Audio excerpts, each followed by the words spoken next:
It was April 14, 1912, and the Titanic, a floating palace of steel and elegance, was gliding through the night. On board, the atmosphere was far from grim. In the grand dining salons, men in tuxedos raised glasses of champagne. Women in gowns shimmered under crystal chandeliers. A string quartet played light waltzes as first-class passengers danced, laughed, and indulged in what was supposed to be the most glamorous voyage of the century. But at 11:40 p.m., everything changed. Lookouts in the crow's nest spotted a massive iceberg dead ahead. Bells rang out, orders were shouted, and the great ship veered desperately. Then, a shudder. A sound of tearing steel. Passengers in their cabins felt a faint vibration. Nothing alarming at first, but in the belly of the ship, water was rushing in with unstoppable force. We all know what happened next. Within 2 hours and 40 minutes, the largest ship in the world was gone, swallowed by the ocean. Over 1,500 lives were lost. And the official story, passed down for generations, is that the Titanic was doomed because of that iceberg. So here's the question. Did the iceberg sink the Titanic, or did people doom her long before she ever touched the water? The legend and the reality of the Titanic has become a legend, almost a myth, a story we tell like a cautionary fable. Man builds the unsinkable ship, man tempts fate, nature wins. It's neat, it's poetic, but history, as always, is far more complicated. The truth is, the Titanic was the victim of a chain reaction of failures, both human and material. The iceberg was simply the trigger. To understand the real reason the Titanic sank, we need to peel back the layers of this story. The ship's flawed design, the politics of the shipping industry, the overlooked warnings, and even a fire that may have fatally weakened the vessel before she left port. A ship of dreams built with flaws, the Titanic was the pride of the White Star Line. At nearly 900 feet long and 46,000 tons, she was the largest moving object ever built by humans at the time. The ship boasted opulent first-class suites, a gymnasium, Turkish baths, electric elevators, and even a swimming pool.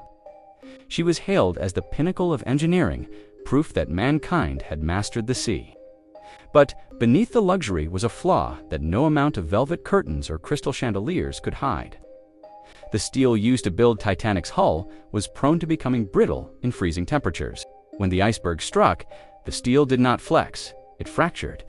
Worse still, the rivets holding the steel plates together, tiny compared to the grandeur of the ship, were made of cheaper iron in many sections. Investigators later discovered that when the iceberg scraped the ship's side, rivets literally popped like buttons on a stretched coat. One metallurgist who studied samples of Titanic-S steel a century later said bluntly, "It was as if the ship had been built with glass." The fire nitrogen monoxide one talks about, but the story gets stranger. In the months leading up to Titanic's voyage, workers struggled with a coal fire smoldering deep in one of the ship's bunkers. Coal fires were not uncommon, but this one was particularly stubborn. By the time Titanic left Southampton, the fire was still burning. Where was it burning? Right near one of the ship's bulkheads, the very compartment walls designed to keep the ship afloat in case of damage. A fire burning at temperatures exceeding 1,800 degrees may have weakened the steel. When the iceberg struck that same area, the metal may have crumbled instead of withstanding the impact. Photographs taken before the voyage show an unexplained dark streak along the ship's hull, right where the fire had been. Was Titanic already compromised before she even touched the iceberg? Some historians argue, yes. If that's true, the Titanic was a tragedy waiting to happen. The human factor. Warnings ignored. Now let's turn to the bridge. On April 14th, Titanic's wireless operators received a series of warnings from nearby ships. Ice ahead, pack ice in your path. Message after message came in. Some so urgent that the operators were interrupted while sending personal telegrams for first-class passengers. The warnings were set aside. Captain Edward Smith, a veteran sailor nearing retirement, pressed on at nearly full speed. Why? Partly because he wanted to arrive in New York ahead of schedule, delivering a triumphant maiden voyage. There was pressure from White Star Line to make a splash in the press. Titanic wasn't just a ship, it was a statement, and slowing down for ice would have tarnished the myth of invincibility. When the iceberg was finally spotted, it was too late. "Iceberg right ahead," the lookout cried, ringing the bell 3 times. The order was given to turn the wheel hard to port, and the engines were thrown into reverse. But the ship's immense size made her slow to respond. Instead of hitting the iceberg head-on, Titanic's side was exposed. The ice ripped across 300 feet of hull, opening 6 watertight compartments to the sea. Ironically, a head-on collision might have kept the ship afloat. The bow would have crumpled, but the rest of the ship might have remained watertight. In trying to avoid disaster, Titanic sealed her fate. Too few boats, too many lost even then. All lives might not have been lost. But Titanic carried lifeboats for only about half of those on board. Regulations at the time were decades out of date, and White Star's designers didn't want too many boats cluttering the deck. After all, it was supposed to look like a floating palace, not a cargo ship. When the evacuation began, panic and confusion made it worse. Some boats left half empty. One designed for 65 people launched with just 27, and the class divide was brutal. Many steerage passengers were trapped below deck, while first-class passengers walked straight to the boats. In the end, it wasn't just a ship that sank. It was a society laid bare in the cold Atlantic. The human story's survivor accounts drive the tragedy home with chilling clarity. One third-class passenger recalled being barred from the upper decks as water rose around her.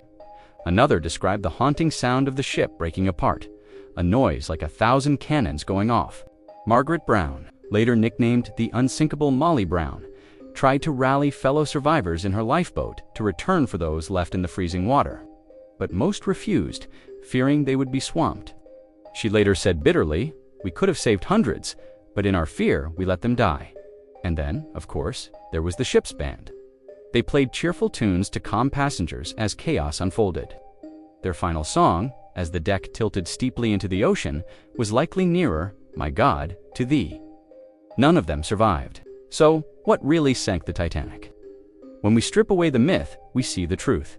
The Titanic wasn't sunk by an iceberg alone.